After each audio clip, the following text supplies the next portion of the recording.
Господин Сакаджийски, вашата цел беше тимът да се запази в А група. Изпълнихте тази цел, но все пак една оценка за играта на отбора в първата историческо участие в А група.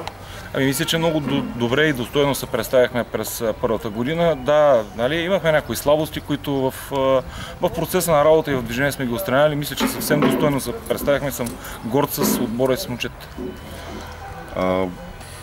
Имаше ли някой момент, който оценявате за най-тежкия и за най-сладкия момент през този сезон? Значи за мен най-сладката победа беше победата срещу Локо София, която ни гарантира наистина остана, защото до тогава всички треперахме. Тежки моменти сме имали доста. Знам ли, не мога така да ги формулирам. Тежки са големите загуби, които претърпяхме, но все пак не. Млади момчета нямат опит в А група, нямат ерудираност. Но важното всичко е добре, когато завършва добре. А за мен завърши много добре. Скептиците говореха какво ли не за Пирин Гоце Делчев. Вашата дума беше топката от женски род и тя се върти. Да. Отговорихте ли им? Смятате ли, че отговорът бе достатъчно твърд?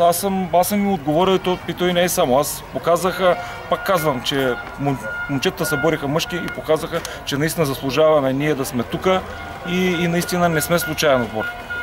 Даже оня ден бях в футболния съюз, там ми казаха едно нещо, което особено така ме впечатли, че сме имали такъв отбор по техни наблюдения, че няма отбор в А група, от който ние да не можем да вземем точка и съм горд с това нещо.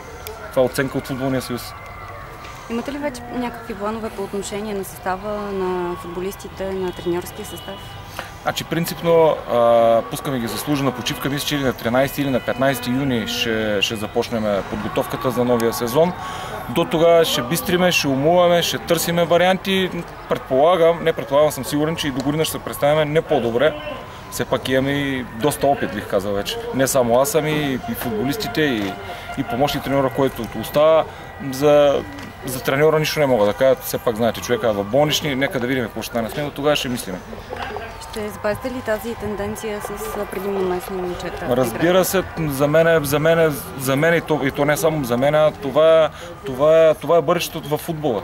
Предимно с местни момчета, които знаят за какво играят и знаят какво искат и знаят, че трябва да зарадват тия хора по трибуните. Не хора, които са дошли за пари. Даже някъде четах днеска някакво изявление, мисля, че било на Бенкенбауер, някой казал, че футболистите трябва да играят, за да им се плаща, а не да им се плаща да играят.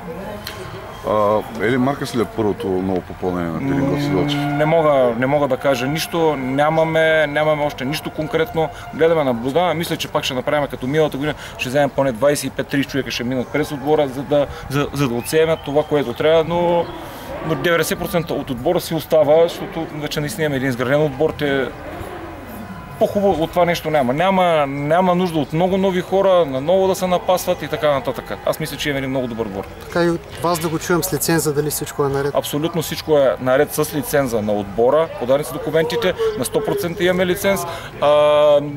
Имаме известни проблеми, които мисля, че ще ги решиме с лиценза на стадиона, защото много оплаквания. Аз не виждам какво ни е по-лошо от толкова на стадиона от другите, но все пак, нали, казвам, ние сме малък град, на доста хора объркахме сметките, но мисля, че и този въпрос ще го решим, защото пак за мен това е най-важното, да си играем пред родната публика, която съм казвал много пъти, че 12-ти е наш играч. В следващата година оставате ли за клуба, тъй като се появиха някакви слухове, че нов спонсор искал да поеме Пирин? Няма такова нещо за мен. Даже кмета ми се обади след като се появи това, каза, че нищо не знае. Аз съм тук, зад клуба съм. Ако някой може да дава повече пари, мога да направи нещо по-добро, съм съгласен да му помогна, ако трябва да му отстъпя мястото си.